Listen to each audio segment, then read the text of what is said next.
Es-tu en train de guérir, ou juste de te cacher? Ces dernières années, de plus en plus de gens ont adopté l'idée d'être en chemin vers la guérison, présentant leurs difficultés comme faisant partie d'un processus transformateur. Pourtant, ce qui commence comme un chemin vers la croissance peut parfois se transformer en un état permanent, une identité figée qui remplace le vrai progrès par le confort d'un travail sur soi perpétuel.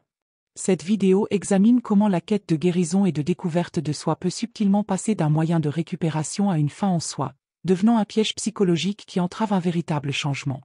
Nous explorerons l'essor de la culture de la guérison et son attrait séduisant, la fine ligne entre une croissance authentique et l'évitement, et comment l'identité même de « quelqu'un qui guérit » peut maintenir les gens dans une boucle d'introspection sans transformation. Enfin, nous verrons comment sortir de ce cycle, dépasser l'étiquette de la guérison pour entrer dans le processus désordonné, incertain, mais ultimement libérateur, de la vie. Le phénomène de la culture de la guérison est passé d'un concept thérapeutique niche à un mouvement social omniprésent.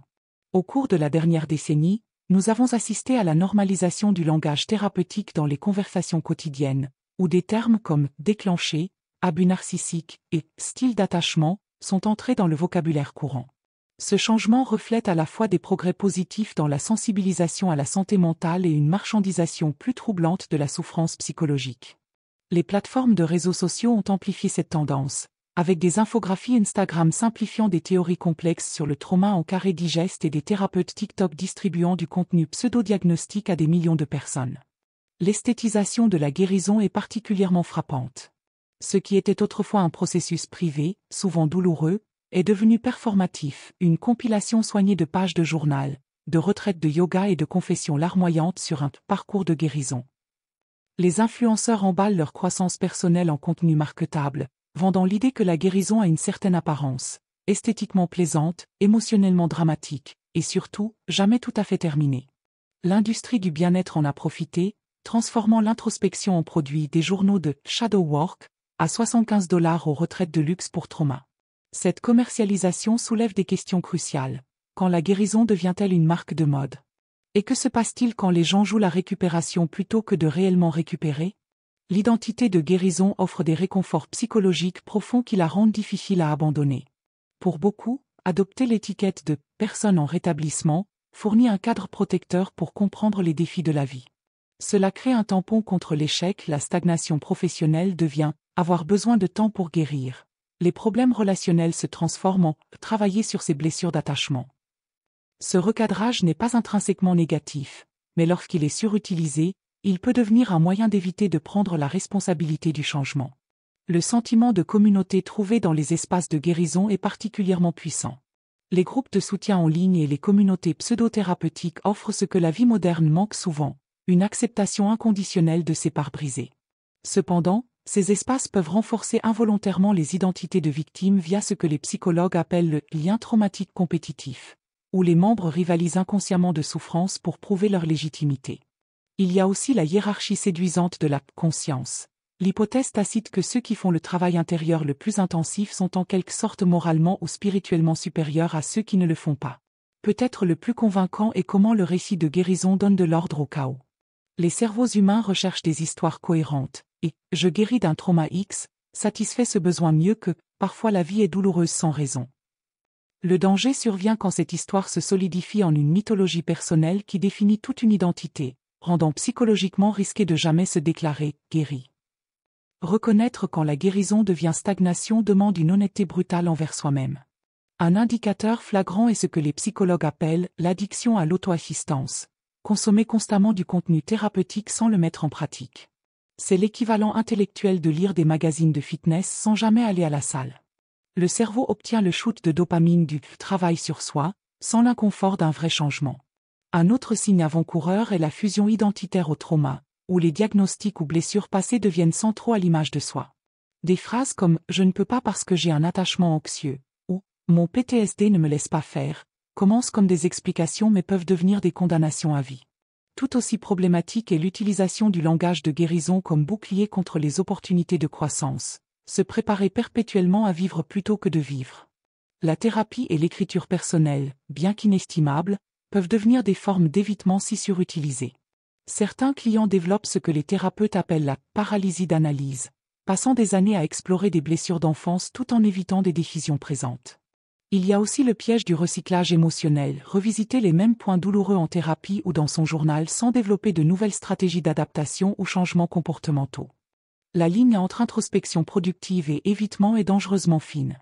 La culture thérapeutique moderne néglige souvent qu'un excès de concentration sur soi peut devenir une pathologie en soi. Certains développent ce que les psychologues nomment l'addiction à la prise de conscience, où le frisson de la découverte psychologique remplace le vrai changement comportemental. Ils peuvent articuler leurs blessures d'attachement avec une précision académique tout en restant bloqués dans les mêmes schémas relationnels. Le shadow work, déséquilibré, peut devenir une forme de spéléologie psychologique, descendre sans fin dans des cavernes psychiques sans rien ramener à la surface. Il y a un confort pervers dans ce que les thérapeutes appellent la misère connue.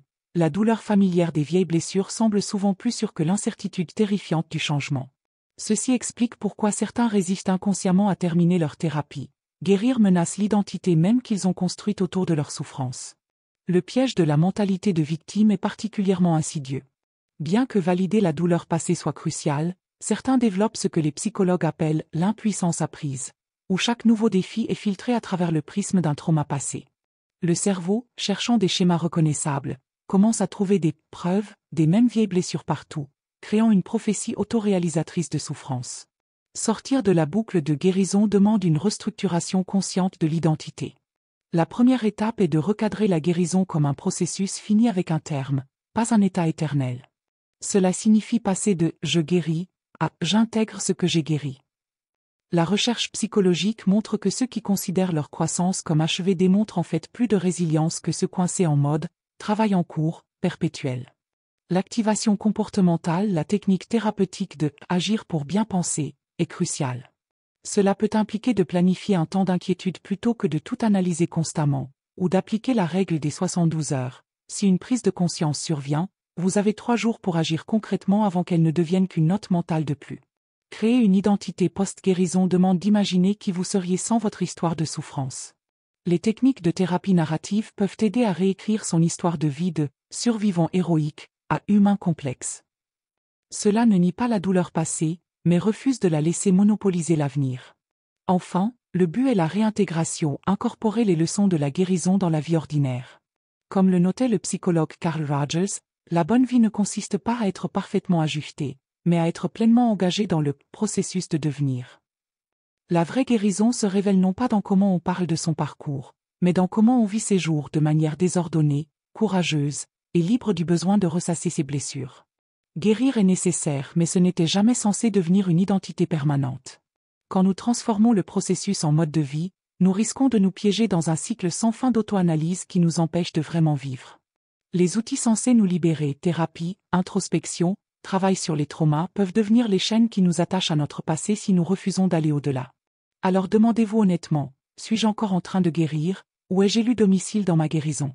Il vient un moment où la prise de conscience doit laisser place à l'action, où la sécurité de « travailler sur soi » doit céder au risque d'être soi-même avec ses défauts, sa croissance, et tout le reste. La guérison n'est pas la destination, c'est le pont. Le vrai travail commence quand nous en descendons.